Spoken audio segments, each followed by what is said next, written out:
நேர்மையான வெற்றி.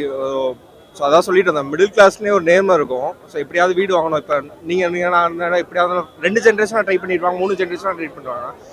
அல்டிமேட்டாக சொல்லாத இன்டெரக்டாக சொன்ன விஷயம் ஒரு நேர்மை தான். ஸோ எப்படியா இருந்தாலும் போராடி வாங்கணுன்றது வீடுன்றதோட அடையாளம் இல்லை, அசெட் மட்டும் இல்லை, அடையாளம்னு சொல்லியிருக்காங்க. ரொம்ப அழகாக இருந்துச்சு.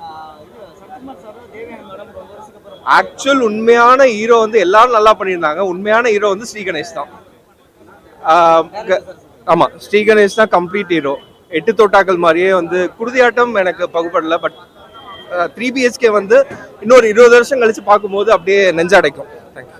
படம் நல்லா இருந்துச்சுன்னா எல்லாருக்கும் செட் ஆகும். மிடில் கிளாஸ் ஃபேமிலி எல்லாருக்கும் செட் ஆகும். நம்ம பசங்க தான் எல்லாம் பண்ணணும் அப்படிலாம் கிடையாது.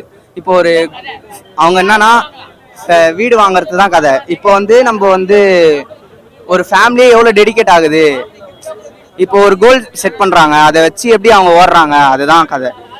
மற்றபடி ஸ்க்ரீன் பிளே நல்லா இருந்துச்சு. ஸ்ரீ கணேஷ் சார் நல்லா பண்ணியிருந்தாரு. ரைட்டிங் நல்லா இருந்துச்சு. சித்தார்த் அவரோட ரோல் கரெக்டாக பண்ணியிருந்தாரு. School time, college, office work, அந்த இது அவங்க 2 பேர் ஆக்டிங் சூப்பராக இருந்துச்சு. சூரியவம்சம் அந்த கதையோட இது வேற ஜானர் இருந்தாலும் நல்லா இருந்துச்சு. ஸ்க்ரீன் பிளேலாம் நல்லா இருந்துச்சு.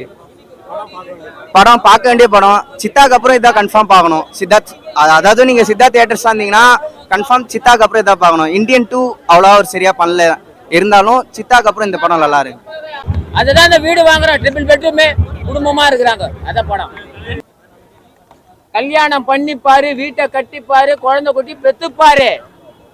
இதுதான் என் படம். என்னதான் பெருங்குளத்துல வீடு வாங்கினாலும், வேளச்சேரியில இடம் வாங்கினாலும் சரி, புரியுதா, கூட்டு குடும்பமாக தான் வீடு. அந்த காலத்துல 2027 17 லட்சம் வீடே கிடைக்காது சத்தியமா. இப்ப நீ வேளச்சேரியில பெருங்குளத்து, ஆனா ஒண்ணு கேட்கறேன், எதுக்கு டைரக்ட் அடிக்கடி பெருங்குளத்துல வேளச்சேரியே காட்டுறாரு? இதுதான் ஒண்ணும் புரியல. ஒருவேளை அங்க வாழ்ந்தாரா என்னன்னு தெரியல, அனுபவிச்சு எழுதிக்கிற மாதிரி தெரியுது. அவர் கஷ்டப்பட்டுப்பாருன்னு நினைக்கிறேன். 4 கிரவுண்ட் வாங்குறதுக்கு அந்த இடத்துல 1/2 கிரவுண்ட் வாங்குறது. ஆனா சென்னையில எல்லாம் வாங்க முடியாது. சென்னைக்கு லீஸுக்கே 2 கோடி கேட்கறான். அப்படி பெருங்குளத்துல வாங்க முடியாது, பிளாட்டு தான் வாங்க முடியாது. அது லிப்ட் இருக்கும். இதான் கதை. அந்த மனுஷன் தன் மனைவி கிட்ட எப்படி இருக்கிறாரோ இப்போ அதே தாங்க. அது அப்படியே இந்த ஸ்கிரீன் பிளேல அவருக்கு அந்த வெளிப்பாடு தெரியுது. மனைவி கிட்ட எவ்வளவு அன்பா இருக்கிறது இந்த படத்துல மூலியமா தெரிவிச்சுக்கிறாரு. ஐயோ, சும்மா அந்த படத்தையே எடுக்கிறீங்க? அது படிக்க வச்சாரு, கலெக்டர் ஆக்குனாரியா? இது பேரம்பேத்தி எடுத்துட்டாங்க. நீ அதே போட்டு குழப்புற.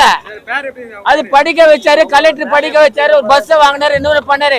அந்த கதையை இதுல கொண்டு வர. இது பேரம்பேத்தி எடுத்துட்டாங்க. பிள்ளைங்க வாங்கி கொடுக்குது பிளாட்டு, ஒரு ரூம் ஒதுக்குது, புரியுதா? பிள்ளைக்கு ஒரு ரூமு, தங்கச்சிக்கு ஒரு ரூமு, இவங்க சந்தோஷமா இருக்க ஒரு ரூமு. அதானே என் குடும்பம், அதான் என் பிளாட்டு. அதான் நான் சொல்றேன்பா, பேரம்பேத்தி எடுத்துட்டாங்க. சூப்பரா நடிச்சுக்கிறாங்க. பேரம்பேத்தி எப்படி நடிப்பாங்க? பேத்திக்கிட்ட கொஞ்சுவாங்க, பேரங்கிட்ட கொஞ்சம் இதான் நடிப்பு. டான்ஸ் ஆடுவாரு அவரு.